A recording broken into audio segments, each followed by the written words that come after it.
En esta segunda clase nos vamos a introducir ya directamente en la Reforma Protestante con Martín Lutero, pero vamos a ver también un poco la influencia que Lutero tiene con escritos de un humanista llamado Erasmo de Rotterdam, y este humanista también surge dentro del contexto de la Reforma Católica.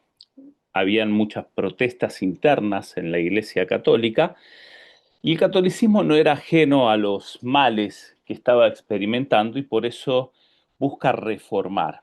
La reforma básicamente toma lugar en España, no en Roma, ¿no? Curiosamente, los reyes católicos españoles, junto con la iglesia ligada a Roma, son los que van a proponer reformas internas mucho más amables a las que obviamente Lutero va a proponer en 1517. ¿Sí?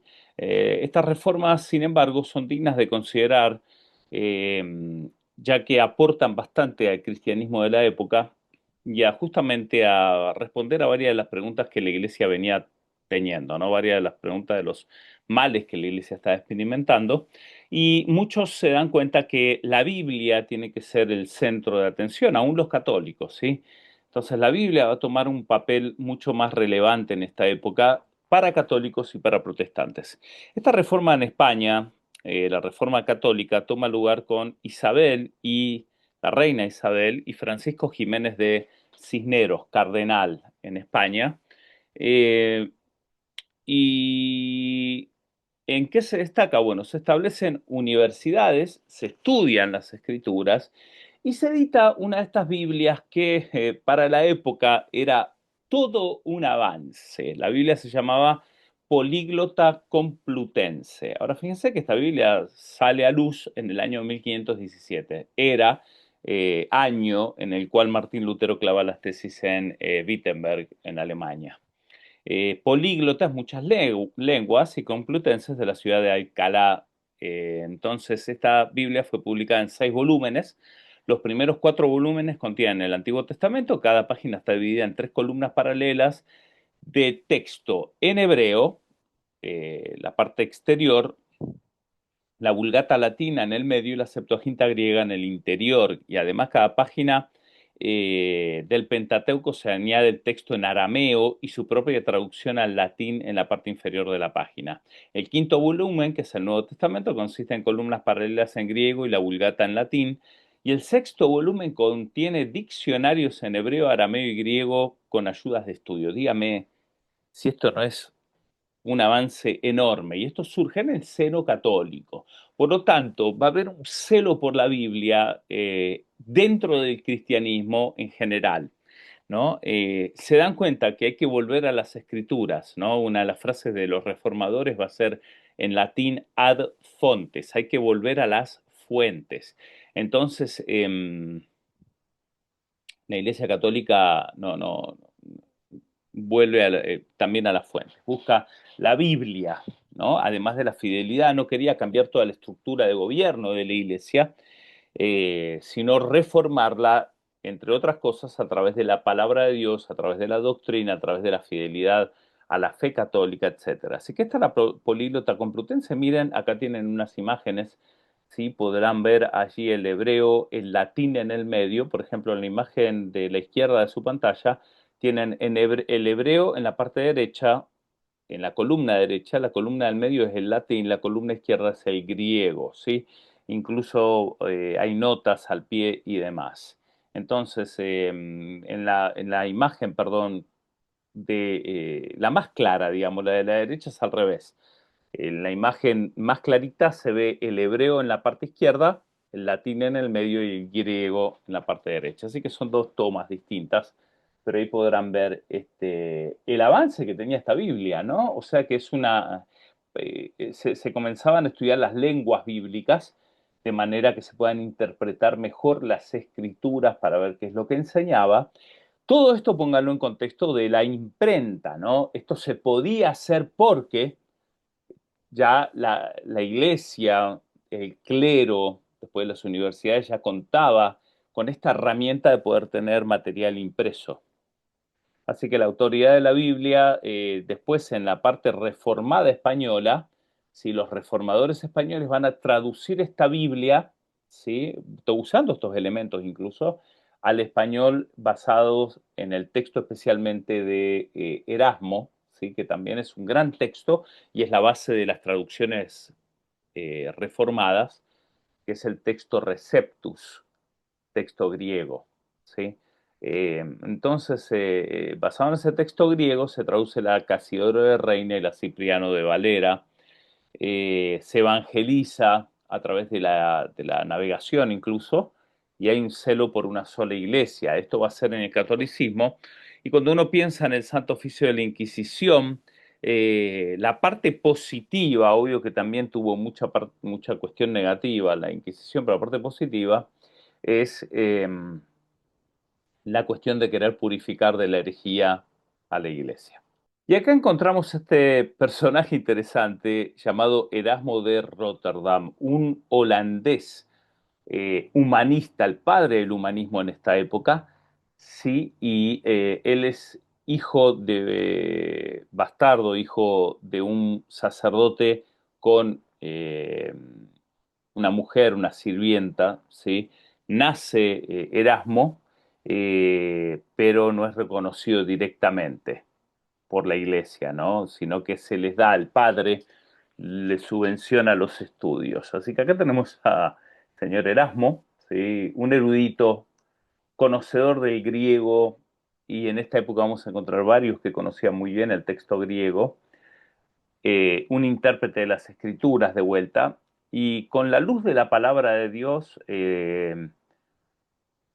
la gente en esta época en Europa ya comienza a tener otro tipo de acercamiento acerca de la iglesia, ¿no? Comienzan a verle más los defectos, ¿no? Porque la luz justamente es como el espejo. Así que Erasmo nace en el 1466, hijo ilegítimo de un sacerdote con la hija de un médico, una sirvienta en este caso. Estudió letras clásicas, griego, también su fama crece porque se convierte en el centro del humanismo internacional. La vida práctica en rectitud tenía más importancia que ciertos temas doctrinales. Esto es muy notorio en el humanismo, ¿sí? La vida práctica, la vida del ser humano es mucho más importante que temas, un set de doctrinas, ¿no? Y si hay doctrinas, tienen que ir en consonancia con lo que es la práctica de la fe, de la piedad, etcétera. Su obra magna es el texto Receptus, texto del Nuevo Testamento griego, base de la King James y también de la Reina Valera. Se dedica a escribir contra los abusos de la iglesia, como por ejemplo en un escrito llamado El Elogio de la Locura. Se encuentra en una discusión también con Lutero respecto al libre albedrío. Claro que Erasmo en Holanda sostenía al ser humanista, la decisión del ser humano como una clave, un paso indispensable para alcanzar los elementos de la fe cristiana. En cambio, Lutero se apegaba mucho más a la enseñanza agustiniana, que todo viene por soberanía de Dios, todo viene por el impulso divino, que el ser humano prácticamente lo que es el libre albedrío queda anulado eh, y queda justamente a expensas de la voluntad de Dios, ¿no? En cuanto a salvación y en cuanto a todo lo demás. En cambio, en este caso, Erasmo va a ser mucho más favorable a lo que es esta idea del libre albedrío en Holanda, y digno de considerar es que de Holanda mismo, en los Países Bajos, va a surgir este otro personaje más adelante en la historia, Jacobo Arminio. De ahí vienen las doctrinas arminianas, la disputa con el calvinismo, del cual ustedes van a hacer una interpretación de los puntos calvinistas y arminianos. El arminianismo justamente basado en el libre albedrío, gente de la misma zona geográfica, ¿no? En Holanda. Así que bueno, Erasmo fue uno de los que inspiró más la reforma protestante, ¿sí? Como digo, hay dos fases de un mismo movimiento, la protestante y la católica. Está la reforma católica y la reforma protestante. Vimos un poquito esta reforma católica con la políglota complutense, con la Inquisición. Más adelante van a entrar en esta reforma los jesuitas también. Así que Todo esto es la reforma. Los jesuitas un poco más en lo que se va a conocer como la contrarreforma, ¿sí? Algunos lo igualan este movimiento, reforma católica con contrarreforma, pero me gusta hacer una distinción como también lo hace el doctor Deiros, que la reforma es la parte positiva de la Iglesia Católica en cuanto a transformar su vitalidad, sus doctrinas y demás, y la contrarreforma es un poco más el avance eh, apologético, ¿no? En contra de las herejías. En este caso el protestantismo iba a ser parte de esa contrarreforma católica. Así que está la parte protestante y la parte católica, ¿no? Entonces es correcto decir, históricamente hablando, la reforma protestante. Y hay que agregarle el adjetivo protestante para distinguirla de otros tipos de reforma. Va a haber también una reforma dentro del protestantismo, que ustedes van a hacer también tareas en clase, que es la reforma radical. Bueno, como digo, la reforma católica busca una transformación moral, espiritual, dentro de lo que es la esfera de la iglesia, sin cambiar la doctrina o la autoridad papal. ¿Sí? Los protestantes, por su lado, van a romper con la iglesia de Roma. Esto es determinante para el protestantismo, rechazando la autoridad del Papa, que es el primus inter pares, ¿no? Primero entre los obispos. Hay que decir también acá que hay varios temas que van a sumar en esto de la reforma que rompe con el papado. Los temas geográficos, Alemania y otros países nórdicos en Europa, están mucho más alejados de Roma y mucho más separados incluso en cuanto a idioma, ¿no? El anglo, si los idiomas nacientes de esta vertiente eh, de los germanos, ¿no? Los pueblos anglosajones, eh, los bárbaros, todos los que van a invadir Europa siglos anteriores, van a traer diferentes lenguas, ¿no? Todo lo que es el latín, eh, tanto en Roma como en España, unía más la cultura y por lo tanto la fe también, ¿no? En cambio, se distinguía o se separaba más de los pueblos de Alemania, de Inglaterra, donde vamos a encontrar de Bohemia, vamos a encontrar varios reformadores que directamente se separan de Roma. Y Roma también los rechaza, hay que decir esto, ¿no?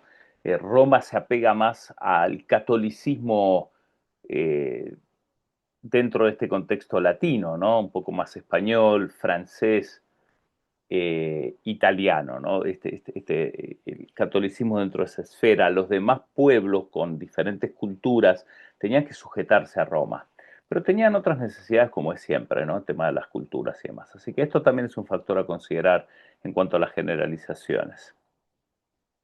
Ahí lo menciono abajo, los límites geográficos y demás. Así que bueno, acá pueden ver un poquito más la parte geográfica, las zonas de dominio católico es la parte amarilla, la de dominio luterano es la verdosa, la de dominio calvinista es la moradita, la de dominio anglicano, sí, la parte anaranjada, especialmente en Inglaterra, y otras religiones en Medio Oriente. La Tourette dice en un sentido, la emergencia del protestantismo fue la reacción de los pueblos teutónicos en contra del dominio del sur latino. Esto es lo que les acabo de explicar, ¿no? Esta gente se habían aceptado cándidamente lo que les había venido.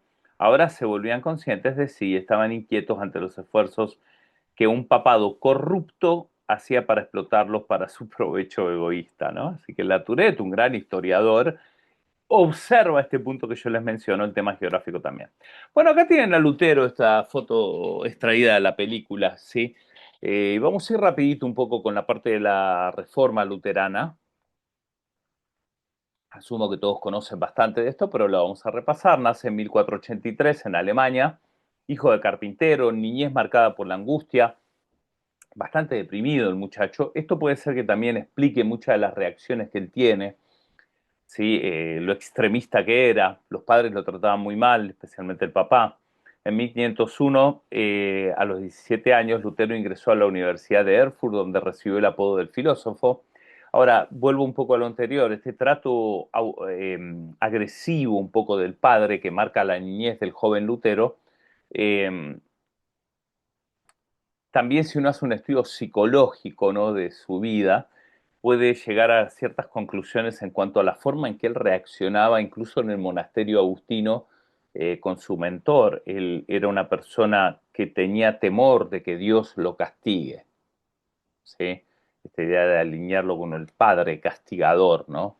Entonces confesaba pecados que él ni aún cometía, ¿no? Entonces esta conciencia marcada por esa niñez habla mucho también de las reacciones de Lutero. Por el otro lado, uno pudiera decir, bueno, Dios utilizó en su soberanía, en su sabiduría, esta situación de Lutero justamente para generar el quiebre que se va a generar en la iglesia, para realmente reformar. Así que bueno, Lutero fue un personaje que no solo estuvo en el tiempo exacto, en las circunstancias exactas, sino con la personalidad correcta, justo con la valentía correcta para enfrentarse un poco a raíz de esa bronca que él tenía, ¿no?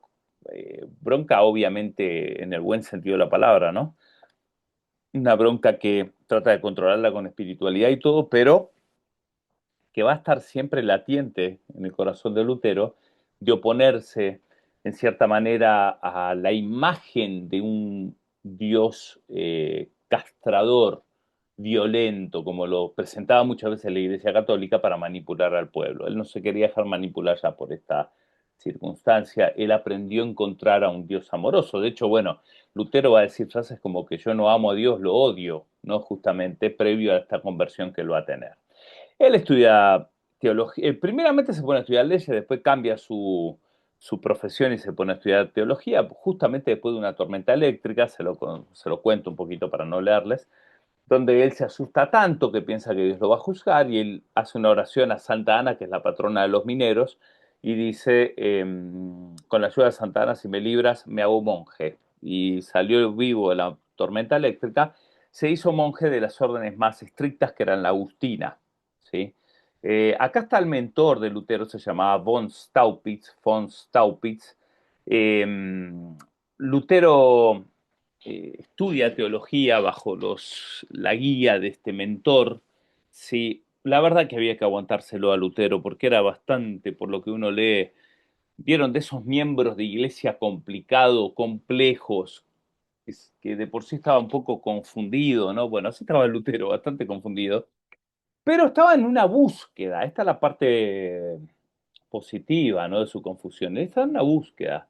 Él se sujetaba al catolicismo, obviamente, él estaba convencido que era la fe era la cristiana, pero como les dije, él estaba bastante frustrado con, no tanto, bueno, con la idea que la iglesia pintaba de un Dios que hay que temerle, ¿sí? Temerle en manos del juicio que la iglesia podía ejecutar sobre la vida de uno.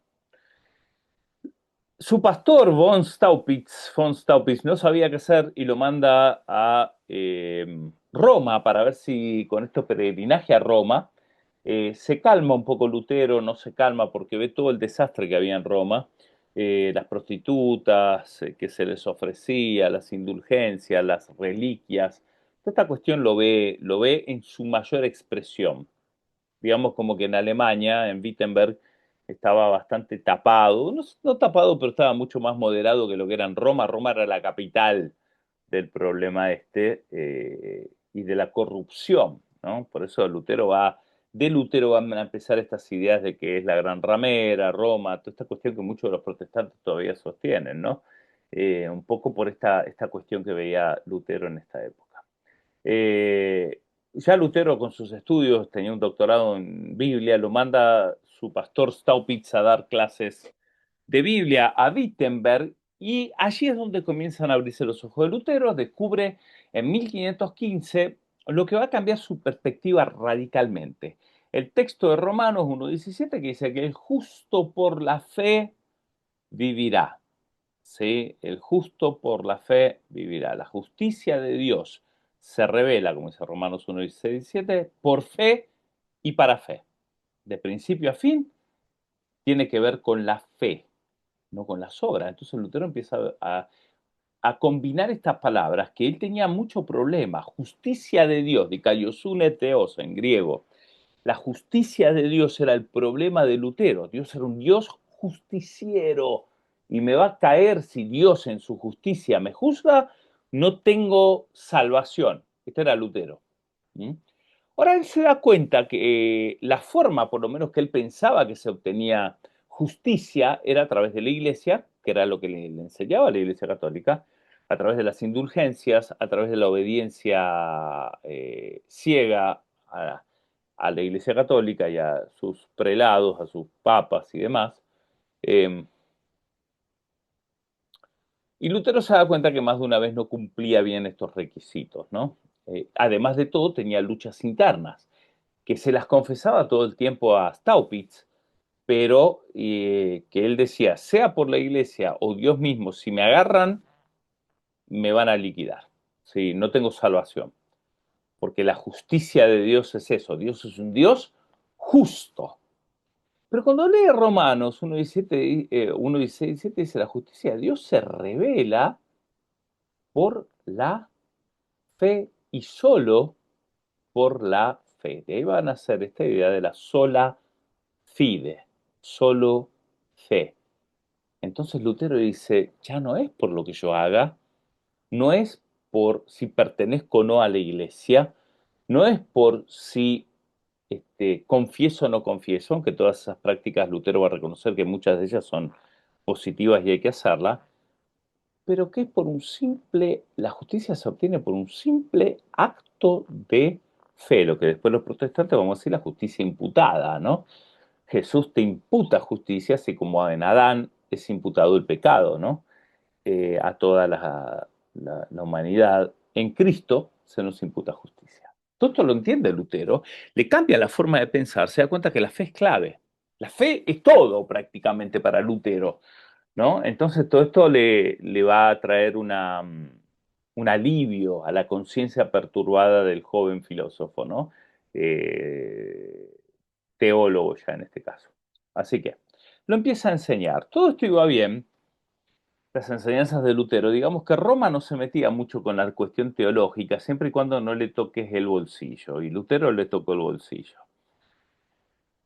Roma necesitaba dinero para embellecer la Basílica de San Pedro y además el Papa León X tenía una deuda pendiente con un príncipe alemán, ¿sí? Le debía un dinero, entonces estaba en un déficit, ¿no? económico, necesitaba plata. Y aparte había que tener bien la casa de Dios, necesitaba ofrendas especiales, lo que nosotros diríamos ofrendas especiales. Entonces él le llamaba indulgencias extraordinarias. ¿Sí? León X saca una indulgencia extraordinaria que ya no era solamente te quitaba años de purgatorio, sino que te sacaba del purgatorio, ¿sí? Y también, de acuerdo a lo que ves, te podías sacar a varios, podías comprar estas indulgencias para sacar familiares del purgatorio. Nadie se quería estar rostizando por milenios en el purgatorio, así que era una tentación, una oferta casi inevitable. Había que aprovecharla. ¿Vieron cuando uno dice, this is too good to be true, como se dice en inglés, es demasiado bueno para ser real? Bueno, la gente en este tiempo creía en el purgatorio, creía en el infierno, creía todo lo que la iglesia le decía. La mayoría de la gente no leía la Biblia por sí sola, si dependía de lo que les enseñaba la iglesia. Y como dije anteriormente, la iglesia todavía hacía uso de este tipo de manipulación. Envían a este personaje. El que ven a la derecha de su pantalla en rojo, él es, bueno, un grabado de lo que es León X. Y el otro que tiene cara de vendedor de carro, pero no de los vendedores buenos, ¿no? Porque no vamos a demonizar vendedores de carro, tampoco es un trabajo loable. Pero están esos que te venden gato por liebre, ¿no? Que te venden el carro todo roto y te dicen, no, sí, es lo mejor que vas a comprar, but you buy it as it is, ¿no? Como está, te lo compras y cuando llegas a la esquina se te rompió la transmisión, ¿no? Bueno, un poco es así Juan Tetzel. Juan Tetzel, sacerdote dominico, les cuento un poquito la historia para no leer de vuelta, es un sacerdote dominico que estaba sujeto a León X y León X lo manda a recolectar indulgencia. Dígame si en ese grabado no le pinta bien la cara a esos vendedores que te van a sacar el alma sin sacarte el saco, ¿no? Te sacan todo, ¿no? o como dicen algunos en México, te sacan los calcetines sin sacarte los zapatos, ¿no? Por ahí, por el DF hay unos lugares que dicen de eso, ¿no? No pases por, creo que Tepito, no me acuerdo. Bueno, este, así lo tienen a Tetzel, señores. Lo manda a Tetzel, León X recauda de indulgencia porque necesito embellecer. Sí, hay que pagarle a Michelangelo Bonarotti, que me está pintando, sí, la capilla, la Basílica de San Pedro, y hay que pagar esta deuda que tengo con un príncipe. Entonces vamos a ofrecerle a Alemania, sí, ya que el príncipe este es alemán, vamos a ofrecerle una oferta eh, innegable.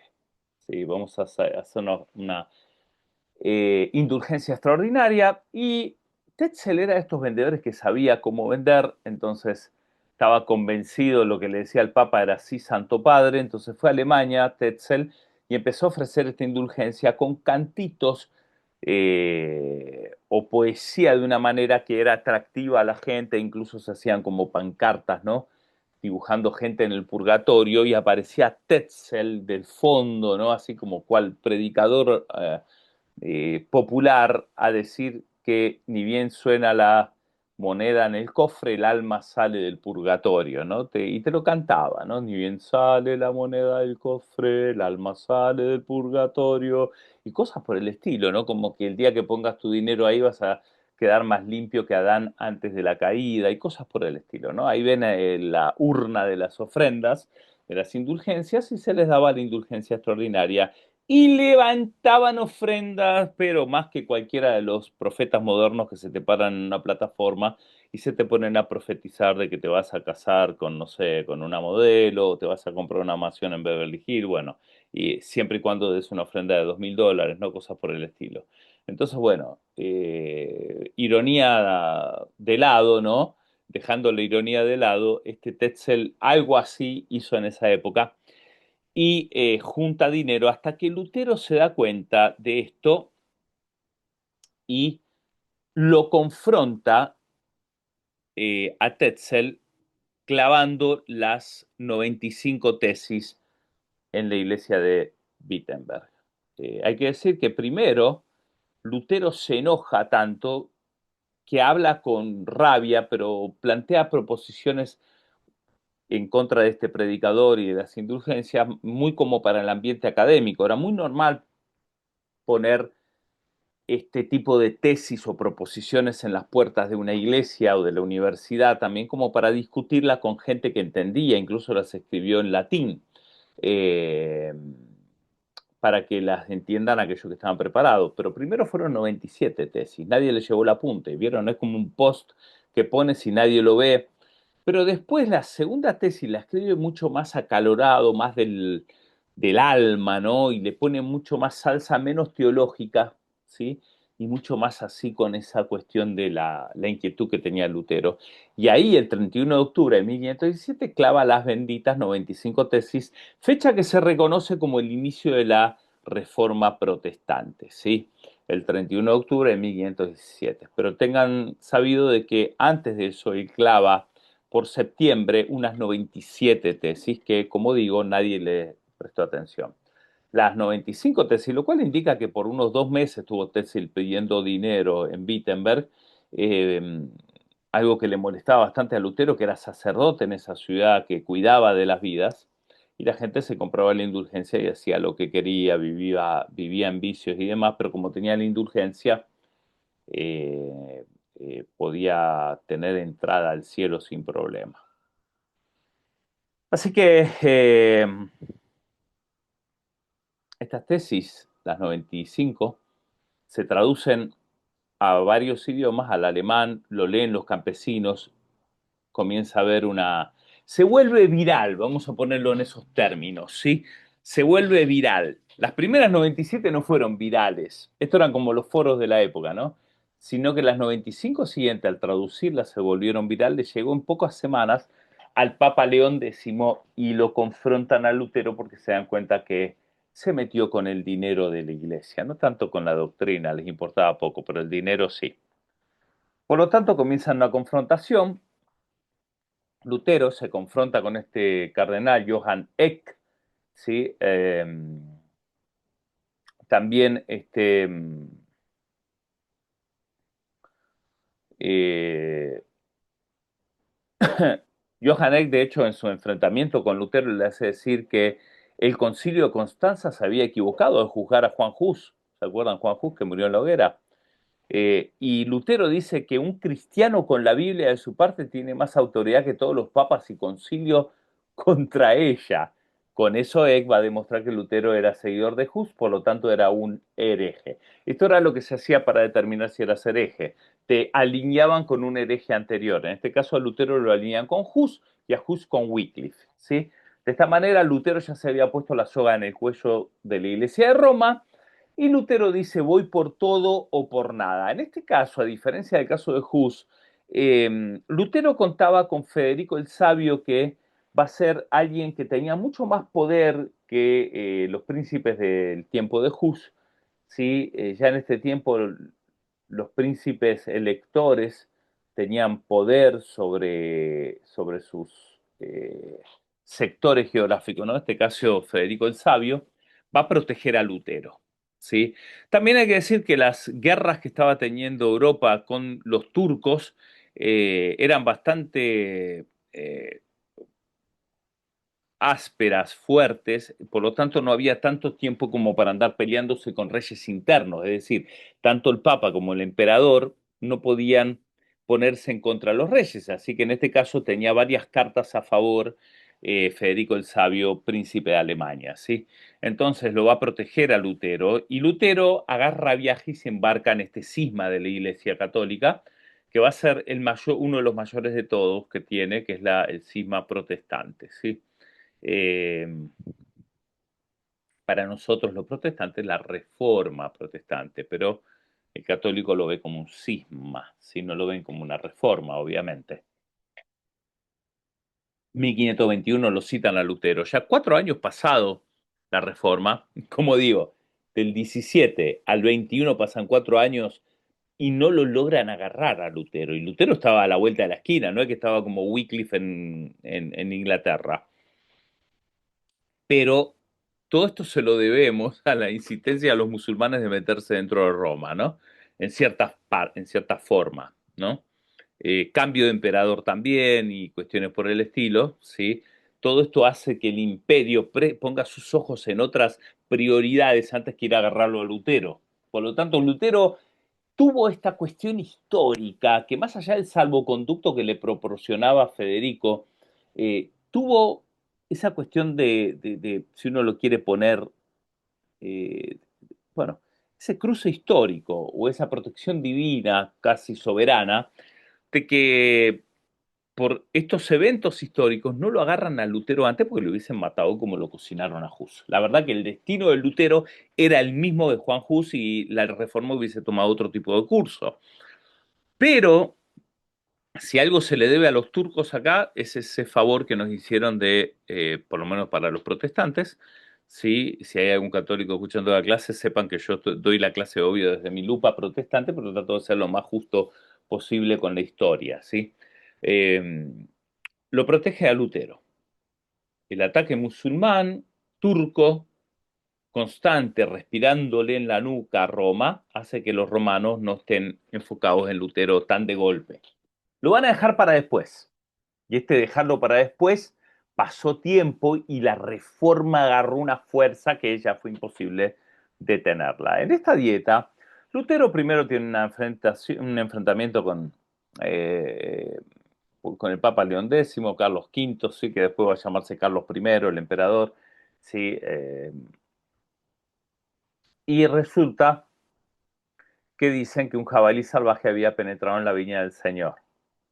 Se queman los escritos de Lutero, una bula que se le entrega a Lutero que lo pone bajo el bando, ¿sí? Ahora Lutero la quema, la bula, fíjense el carácter de Lutero, quema la bula públicamente, la bula papal, el papel, la condena que le da el Papa, la quema delante, entonces empieza delante del pueblo alemán, se convierte en un superhéroe Lutero prácticamente, ¿no?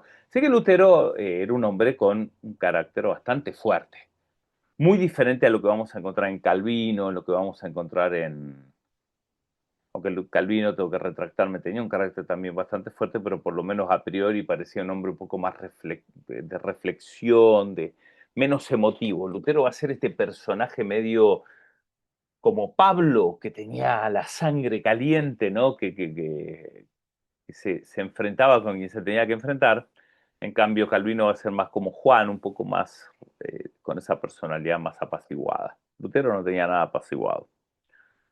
Eh, entonces se enfrenta, segundo día de la dieta de Worms, que le piden.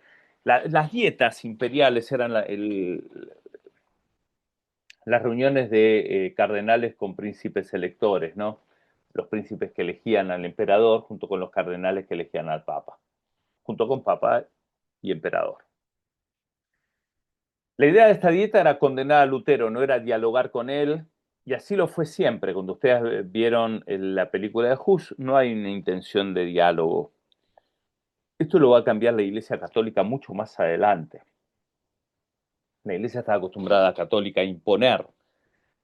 Dicho sea de paso, el protestantismo heredó mucho esto de imponer, no está dispuesto a dialogar, se impone. Las doctrinas se entiende que uno las tiene que imponer, uno las tenés que aceptar del lado de la feligresía.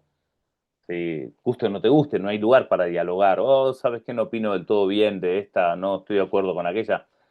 Hoy día lo excomulgás mandándola para otra iglesia, ¿no? Pero esto en el protestantismo, el catolicismo fue lo mismo. Entonces, yo creo que tiene que haber una reforma de eso también, una apertura al diálogo. La Iglesia Católica va a abrirse recién al diálogo el siglo pasado, a principios del siglo, con el Concilio Vaticano II, con Juan XXIII, en la idea del ayornamiento, ¿sí? Esta idea de un poco más de la conversacional, transaccional y demás. Eh, pero hasta la fecha las iglesias no son muy buenas para dialogar y obtener un consenso a raíz de un diálogo. La iglesia impone y se hace. Y esto es cristiandad, o sea, no es cristianismo, ¿no? Ustedes no ven a Jesús solamente imponiendo, ¿no? Los fariseos eran los que imponían. Bien, esto es nota al margen de reflexión teológica e histórica, ¿está bien? Lutero quería conversar. Todo esto para decir que Lutero quería dialogar porque él decía, bueno, si yo les explico las doctrinas, quizás alguno acá adentro me va a entender. Lo mismo lo pensó Hus, pero Hus terminó quemado en la hoguera y Lutero iba a terminar exactamente igual si no fuera porque de alguna manera Dios tuvo misericordia de él, ¿sí? Y como digo, el favor de los turcos y otras cuestiones que hicieron que los verdugos que iban a capturar a Lutero se desconcierten y Lutero se logre esconder, ¿sí? En un castillo. A menos que se me convenza con las sagradas escrituras y por la plena razón, no acepto la autoridad de los papas y concilios porque ellos frecuentemente yerran y se contradicen a sí mismos. Mi conciencia está cautiva a la palabra de Dios e ir en contra de la conciencia no es correcto ni seguro. Y la frase célebre de Lutero, frente a emperador, frente a la iglesia, frente al mundo entero, y eso que no había televisión en esa época, sí, ni redes sociales, y no estarían todos los posts de Instagram y TikTok. Dijo, yo no puedo ni quiero retractarme de nada, aquí me mantengo, Dios me ayude, amén. La gente casi que lo aplaude a Lutero, porque ya Lutero había ganado mucha popularidad, ¿sí? Y de vuelta parece que Dios lo ayudó realmente, ¿sí? Porque era tener la guillotina en el cuello en este momento. Lutero lo sabía y aparentemente cuando se está escapando lo mandan a capturar y agarran a un amigo y matan al amigo. O sea que encima alguien murió por Lutero para que Lutero siga con la reforma. Lutero sigue con la reforma, se mete en el castillo, el salvoconducto de Federico el Sabio funcionó, lo llevan, lo raptan en un castillo por 10 meses estuvo en un castillo, creo que dice 10 años, es un error, 10 meses, y en esos 10 meses traduce el Nuevo Testamento al alemán y se lo entrega a Federico el Sabio como un regalo, ¿sí? El castillo de Warburgo, Lutero se esconde en ese lugar, lo esconde Federico el Sabio, no sale por 10 meses, y más que deprimirse por estar solo y encerrado y con todo el imperio en contra, Lutero se pone a traducir la Biblia. Lo cual ya te das cuenta que Lutero tenía una mente formateada con la palabra de Dios. Sale del castillo con Biblia traducida al alemán, Nuevo Testamento traducido al alemán, ¿sí? Se cambia el nombre, se hace llamar Jürgen George, caballero Jorge, se dejó la barba, el pelo largo, o sea, no se afeitó por 10 meses, y la gente no lo conoce. La reforma ya había tomado curso, pero unos cursos un poco violentos, ¿sí? Así que Lutero vuelve a tomar el control de la reforma. También otra cosa que pasa con Lutero después de ese encierro que tuvo, que se casa con Catarina von Bora, quien anteriormente había sido monja. Las reformas de Lutero a varios monasterios le empezaron a caer bien porque se empezaron a casar entre ellos. Lutero acepta el matrimonio como si fuera parte de el cristianismo y apto para el clero, así que lo veían a Lutero con unos buenos ojos en esta época y esperaban de Lutero que Lutero apruebe. Así que Lutero en una de esas se casó con una monja también. Algunos católicos van a criticar ese casamiento, pero el casamiento de Lutero fue un verdadero ejemplo para la cristiandad. ¿Sí? Mucho de lo que habla Lutero va a estar en uno de los archivos llamados Charlas de Sobremesa. ¿Sí? Y otras cartas que escribe Lutero también. Todo esto lo tienen en Canvas, en los archivos, y si quieren hacer literatura original, para las 300 páginas del reporte, pueden tomar estos escritos de Lutero y combinarlos para que hagan 300 páginas. ¿Sí? La verdad que son escritos fenomenales y lo escuchan a Lutero casi de entre casa, hablando como... Y estos son notas que toman los monjes que estaban en el monasterio donde vivía Lutero. También rompe con Erasmo de Rotterdam porque Lutero era agustino, muy apegado a la doctrina esta de la soberanía de Dios, futuro calvinismo, ¿no? El calvinismo va a ser más conocido por esto, pero Lutero también creía lo mismo, ¿sí? La teología de Lutero, ustedes la tienen aquí, le pueden dar una mirada. Él creía que la palabra de Dios es mucho más que la Biblia, sino que es Dios mismo, Jesucristo encarnado, ¿sí?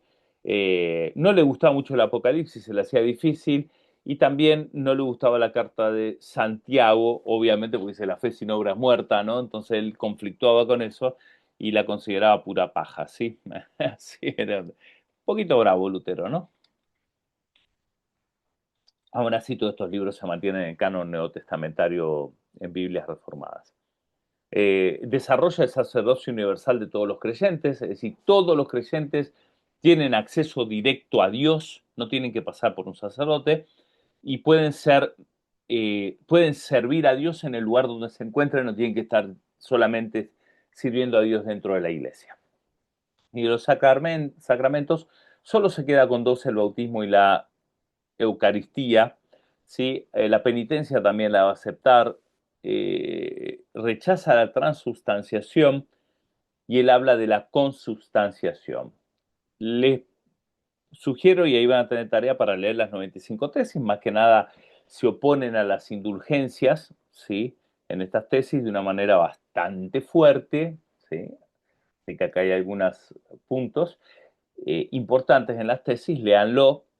Y Ulrich Zwinglio es otro reformador de Suiza que él llega a conclusiones similares a la de Lutero por su cuenta. Un erudito en griego, te predicaba directo del griego, se lo sabía de memoria, textos enteros en griego. Eh, un gran reformador sueco, Zurich Zwinglio proclamó las ideas reformadas que fueron producto de sus propios estudios, como dije. La Biblia es el fundamento único. En este caso, Zwinglio era mucho más bíblico que Lutero, ¿no? En este sentido. Para el año 1525 publica su Confesión de Fe. Su teología coincide con la de Lutero en muchos aspectos básicos, opera de una manera más radical en otros, como puede ser la cuestión de la Eucaristía, al rechazar la presencia real de Cristo en la comunión y sosteniendo un concepto simbólico. Sí, este punto a la postre va a causar diferencias irreconciliables con Lutero. La Eucaristía o la Santa Cena era un punto muy importante para estos reformadores y los conceptos que ellos tenían podían dividirlos literalmente. Lutero se apega a lo que es la consubstanciación. Cristo está realmente, no creía en la transubstanciación que cambiaban los elementos en el cuerpo y en la sangre, sino que Cristo estaba con los elementos, pero estaba literalmente con. Entonces, cuando uno tragaba el pedacito de pan, se tragaba a Cristo que lo abrazaba, por decir así, el elemento. Zwinglio dice son puros símbolos. Muchos de los protestantes sostienen esta idea. Calvino va a tener una posición un poco más balanceada, que es la posición espiritual o mística de la Eucaristía, que es donde Cristo está presente en espíritu. Y este es un punto un poco más conciliador. A partir de las reformas de Zwinglio en 1525 se administra la Eucaristía bajo las dos especies, se suprime la misa, se eliminan las imágenes de la iglesia, ¿sí? Esa controversia iconoclasta en este caso se barre con las imágenes, se decreta la supresión del celibato sacerdotal, se establece y regula una beneficencia para los pobres financiadas con los fondos obtenidos de la secularización de los bienes de la Iglesia. Con esto finalizamos la clase 2 y nos vemos en la próxima.